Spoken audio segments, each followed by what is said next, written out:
Assalamualaikum warahmatullahi wabarakatuh. Jamaah rahimakumullah, alhamdulillah pada subuh kali ini kita akan melanjutkan kajian kitab Riyadhus Shalihin yang kedua sampai di hadis wa an Aisyah radhiyallahu anha qalat qala an-nabiy sallallahu alaihi wasallam la hijrata ba'dal fathi walakin jihadun wa niyatun wa idastaghfirtum faghfiru wa ma'nahu la hijrata mimma kata li'annaha syarat dar Islam. Jamaah rahimakumullah, ini hadis diriwayatkan dari Sayyidah Aisyah radhiyallahu anha. Sayyidah Aisyah dari Rasulullah sallallahu alaihi wasallam, qala Nabi sallallahu alaihi wasallam la hijrata ba'dal fathi. Rasul bersabda bahwa tidak ada hijrah setelah fathi, terbukanya kota Mekah. Artinya kota Mekah ini dulunya itu kota musuh, kota yang memerangi Islam. Kemudian setelah dikalahkan oleh umat Islam yaitu Rasulullah serta sahabat-sahabatnya, maka kota Mekah ini menjadi naungan Islam, menjadi darul Islam. Maka setelah Mekah ini kebuka menjadi darul Islam, Rasul bersabda la hijrata ba'dal fathi walakin niyatun walakin jihadun wa niyatun. Akan tetapi yang ada adalah jihad wa niyatun dan niat. Ini akan saya sedikit sampaikan tentang hijrah. Dulu kenapa Rasulullah sallallahu alaihi wasallam harus hijrah? Karena di dalam dakwah Rasulullah sallallahu alaihi wasallam yang dulu dengan bersembunyi-sembunyi, sehingga Rasulullah terpepet, ya, sahabat-sahabatnya terpepet, tidak leluasa di dalam memperjuangkan agama Allah Subhanahu wa taala. Dan akhirnya Rasulullah hijrah ke Madinah. Dan hijrah Rasulullah sallallahu alaihi wasallam ini juga tidak dengan mudah. Hijrah Rasulullah ini melalui peristiwa-peristiwa yang sangat besar. Akan tapi ini tidak saya terangkan dengan detail hijrahnya Rasulullah, hanya asal usulnya saja yang saya sampaikan, bahwa hijrah Rasulullah sallallahu alaihi wasallam ini menemui beberapa rintangan yang sangat luar biasa. Ini banyak di kalangan masyarakat itu juga tarik ulur, di antara ada yang mau hijrah dan tidak. Karena kalau hijrah itu tentu akan meninggalkan harta benda, keluarga semuanya dibawa, tapi harta bendanya tentu ditinggal. Dan ini yang menjadi masyarakat Mekah dulu agak sedikit berat. Akan tapi karena hidayah Allah Subhanahu wa taala, maka hijrah inilah terjadi. Dan dukungan dari sahabat-sahabat muhajirin dan luar biasa. Oleh karena itu setelah berbagai macam peristiwa, terjadilah hijrah ke Madinah. Setelah Rasulullah hijrah, di sana Rasulullah disambut dengan luar biasa orang-orang Madinah. Maka orang-orang Madinah dinamakan adalah sahabat Ansor. Sahabat Ansor karena beliau-beliau ini adalah yang menolong Rasulullah dan para sahabat-sahabat muhajirin di sana.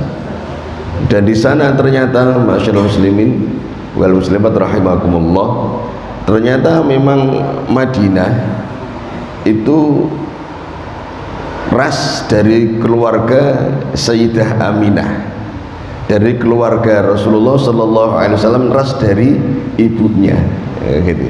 Kalau dari Mekah itu ras dari bapaknya gitu ya. Jadi kalau dari Mekah di Madinah itu adalah ras dari ibunya.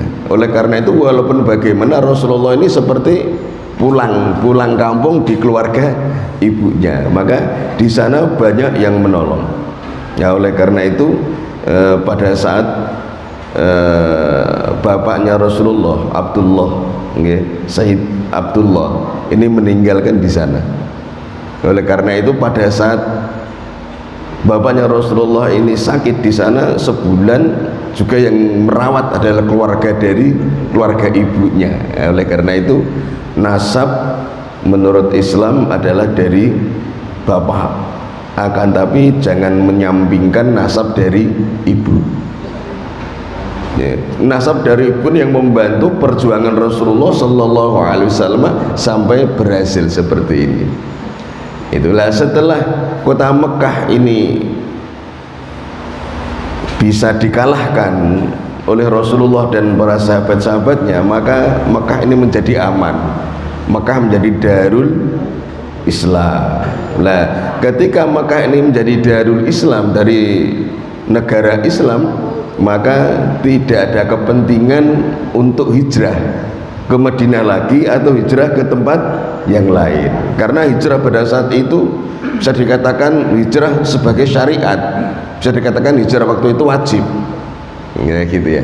Tapi setelah ba'da fathi Makkah, Rasul bersabda la hijrata ba'dal fathi, tidak ada hijrah setelah kebukanya kota Mekah, setelah Mekah menjadi kota Darul Islam. Yang ada hanya jihad wa niyatu. Akan tetapi jamaah rahimakumullah, hijrah pada zaman itu juga masih berlanjut. Akan tapi hijrahnya bukan hijrah syariah atau wajib lagi, tapi hijrah dalam rangka jihad, hijrah dalam rangka mensyiarkan Islam. Maka banyak sekali sahabat-sahabat waktu itu, banyak yang hijrah, tidak di Mekah juga tidak di Madinah, sampai ada yang sampai di Kufah, Irak gitu. Sayyidina Ali karramallahu wajhah ini kan hijrahnya itu kan di Kufah, di daerah Irak.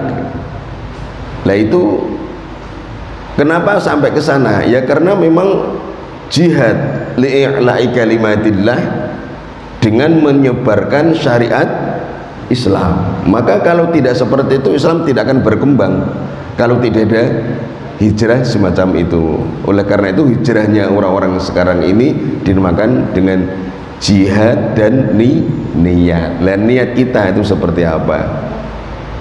Maka ada banyak riwayat bahwa sahabat Rasul itu hijrahnya sampai bermacam-macam, sampai di Cina ya, sampai ada yang di Yaman, dan keluarga Rasulullah banyak juga yang di Yaman, itu keturunan Rasulullah, dan banyak sekali sampai di Eropa banyak. Ya karena apa? Karena mereka ini memang ingin menyebarluaskan agama Islam, dan berdasarkan itu Islam memang ya'lu wala yu'la ala, Rasulullah sabdanya, Masya Allah, luar biasa, yaitu jihad dan niat. Dan niat kita seperti apa, dan itu akan dinilai oleh Allah Subhanahu wa ta'ala. Dan kalau tidak ada hijrah seperti itu, ya orang-orang pedalaman, orang-orang jauh dari Arab tidak tahu tentang agama. Satu contoh yang kecil saja, misalkan, mohon maaf ini saudara-saudara kita yang di Korea, yang ada di Rusia, yang ada di negara-negara, mohon maaf ya, komunis yang tidak tahu agama, ateis ya. Mereka itu hanya menjadi TKI sebenarnya, itu hanya menjadi TKI. Akan tapi niat dia pertama kali itu memang mencari duit, mencari uang. Dia mencari uang ke sana. Akan tapi setelah di sana, beliau-beliau ini niat untuk menyebarluaskan agama sangat kuat. Akhirnya di sana ada perkumpulan, mendirikan masjid, ada kajian seperti ini banyak sekali. Dan sekarang di Korea itu banyak itu teman-teman yang di sana. Dan niat pertama kali hanya hijrah mencari uang, akan tapi lama-lama terketuk hatinya untuk berdakwah. Berdakwah. Kalau tidak seperti itu ya orang-orang sana tidak ada yang mendapatkan hidayah dari Allah Subhanahu wa taala. Dan ini adalah salah satu contoh saja pada zaman sekarang. Dan orang-orang yang di pedalaman juga sedemikian. Maka sering saya sampaikan bahwa jangan melihat sebelah mata orang-orang yang mohon maaf ya ilmunya itu hanya sedikit gitu ya. Ilmunya hanya sedikit. Karena perjuangan mereka ini juga luar biasa. Orang-orang di pedalaman. Satu contoh misalkan ada teman-teman saya itu yang mungkin di Jawa Tengah, Jawa Timur itu sudah banyak kiai, banyak ustaz. Kalau di sini mungkin nggak jadi apa-apa. Panjenengan misalkan ya. Di sini itu hanya mungkin jadi imam masjid kecil saja. Tapi ketika panjenengan sudah masuk di pedalaman Papua, itu di sana akan menjadi kiai besar itu. Kenapa? Karena di sana memang belum ada yang mengetahui agama, belum ada yang tahu agama.